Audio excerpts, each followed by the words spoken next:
In this video, we are going to address these seedlings that are flat out dying and what they are dying from this year. Here we are in 2025. It is unusually warm fall. We're getting weather reports like this. The weather is about to change a ton over the next few days as a major heat wave is about to settle in across the United States with temperatures jumping by 10 to 20 degrees above average. So what is happening is we are getting Pythium, which is much later in the year than what I have ever seen in the last 35 years that I've been doing this.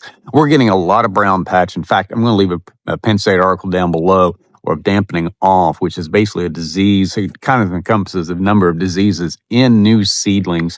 I'm going to go over what to do here, and really it's what you do. It is an emergency, for lack of a better word, when you have fungal infection on new seedlings. So I'm just making this video to give you guys a heads up to where you can properly put things on. I'm going to give you some preventative elements to it, and I'm also going to give you some curative guidance because there is a significant difference in preventative treatments of fungicide, covered this in my disease video, and curative treatments of fungicide. So we are going to save your seedlings in this video. So let's get started. So what do we got? What can we do here?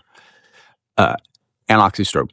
It's going to take care of just everything you get. I'm not seeing dollar spot right now. That is a problem, oddly enough. Okay, a little bit of late night editing here. I actually had some questions on the Facebook page, and I got to thinking, and I just mentioned dollar spot in this. Here's the thing about dollar spot and anoxystrobin. Anoxystrobin, as I said, does not treat for dollar spot. The other problem is dollar spot looks a lot like Pythium. Here's Pythium. Here's dollar spot. I got a video on dollar spot. How you can tell the difference is a few things. One, Pythium is going to have this smoky, and the leaf blade is really going to have lesions on it. It's going to be slimy.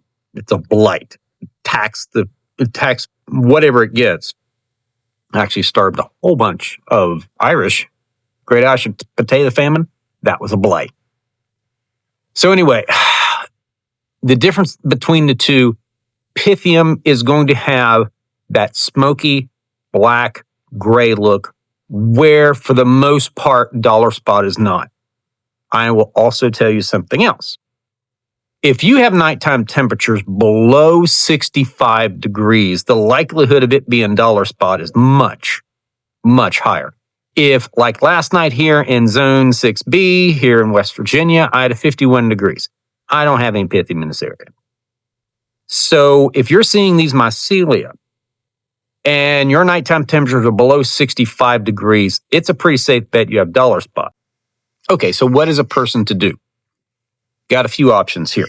I do have an Amazon storefront. However, fungicide list, I'll tell you a little more about here in a second. If you do indeed have active dollar spot, you really need to get something on, considering it's new seedlings, on it as soon as humanly possible. And I'll talk about when you need to apply that same applicable as far as how it moves through the plant and when you need to put it out as the anoxystrobin, which I'll get more into here in a second. We're talking about dollar spot here only. I'd probably go out and get that hose and adapter Propiconazole if you have active dollar spot right now. Try to knock it down with that. Then, if you want to prevent it, the best preventative, in my opinion, is going to be a Pythium methyl. That's that Jonathan Green product. The Jonathan Green product, you may be able to find it online, but you can find it on Amazon. It is on my Amazon storefront. Fungicide ideas list. I'm going to put the QR code right here beside the Pythium methyl. You also get the Propiconazole there. My guess is if you're going to get Propiconazole, I found it on sale at Lowe's. It probably is on sale at Lowe's. Check there first. You'd be better off with Pythium methyl, I think, on a preventative on new seedlings because it doesn't have plant growth regular characteristics. That's a DMI fungicide and actually affects the growth of the plant. I'll talk more about how it affects rooting on mature grass here in a minute. It is primarily Pythium and is primarily Rhizoctonia.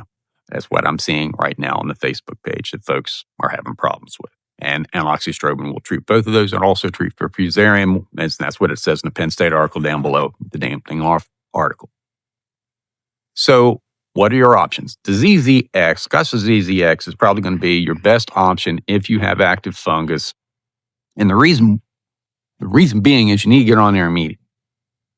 If you have a liquid application, that is going to be better, okay, slightly better, but better than the granular application. The problem is, most of you guys, there's no liquid.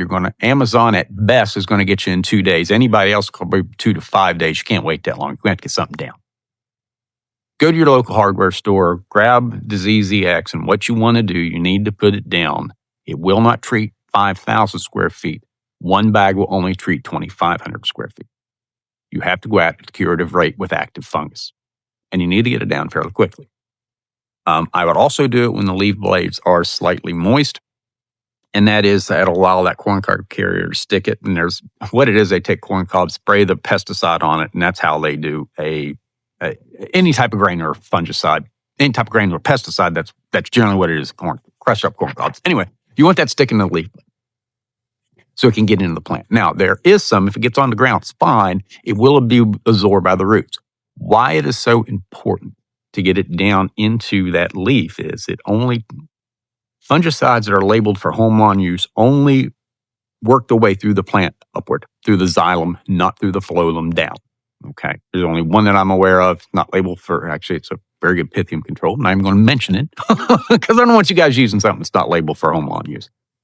So anyway, you want to get it out and you want to make sure it gets down on the leaf blade, which leads me to the next topic of conversation here as far as the liquid anoxystrobin. There again, have that on my Amazon storefront. That is probably your best bet. I think it's going to give you a little bit better quality of control, preventative or curative. I think the low rate on that is 0.37 ounces per 1,000 square feet. High rate is 0.77 ounces per 1,000 square feet. Both of these should be put out every about 14 days. And generally 2 applications are going to do. Also, as I talked about in my fall video, one thing you're going to realize is one thing you're going to do, it's going to help you in 2 ways. One, it's going to prevent any disease getting on your new seedlings. It's also may help you with snow mold a little bit. You can follow up with a Propiconazole later. I go over that in my fall video. You guys can check that out. So anyway, let's stick with what we've got. The anoxystrobin, here's where people have a problem. And that is they put it out with a backpack sprayer. And there's nothing generally wrong with that, but you need to understand you have to get a spray volume out of anoxystrobin of 2 to 4 gallons per 1,000 square feet. You're probably going on and get it on the upper parts of that leaf blade and the lower part, particularly the crown, which is where you need it.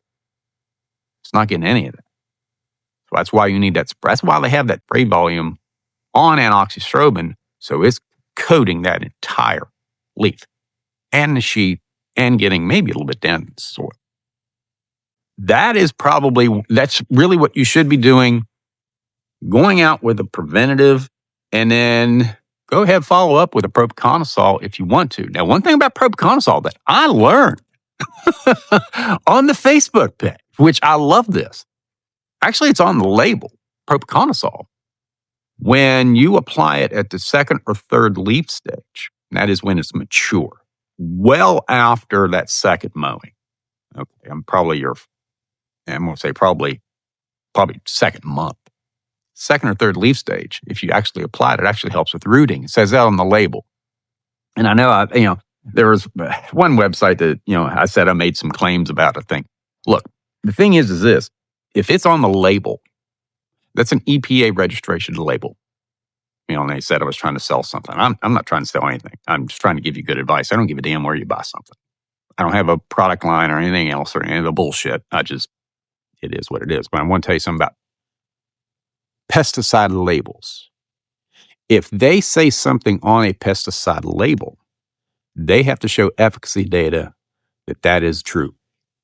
It is not just they paid somebody to do some research and compared it to a control. I've talked about it in other videos as far as control versus the product. Well, meaning it's better than nothing. This is what I talked about in my wetting agent video, where they actually compared other wetting agents to that product. And that's one of the things when you're looking at some of these scientific publications and some of this information is out there. If they're comparing a control, it's not necessarily means that bad. It's just I like to see them when they're compared to other products. So anyway, that's one thing. And on a pesticide label, if it says it does something, that means it does do that. They have to show efficacy data to that, and it's a very extensive process. I'm actually may do a video on EPA, how they do it.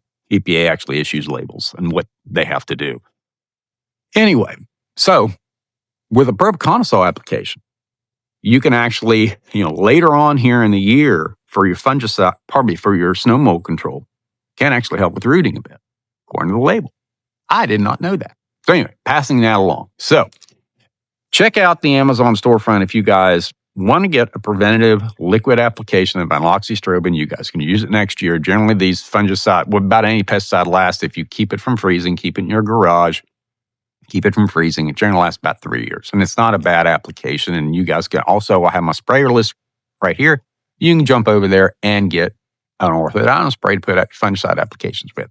So anyway, thought I'd make this real quick video, helping you guys out. Save your seeding. And by the way, if I didn't say it, don't think I did. If you do have dead grass from these fungus infections, you're reseeding. Okay, it's gone. And it's just too vulnerable and it's already got down to the crown. It's gone. You're going to have to reseed. And that's what they say in the article down below from Penn State. Anyway, I'm agronomist Craig Phillips. Hope this helps and I hope it saved your yard. Hopefully you don't have anything. Probably wouldn't be a bad idea. As warm as it is, put out a little preventative fungicide application.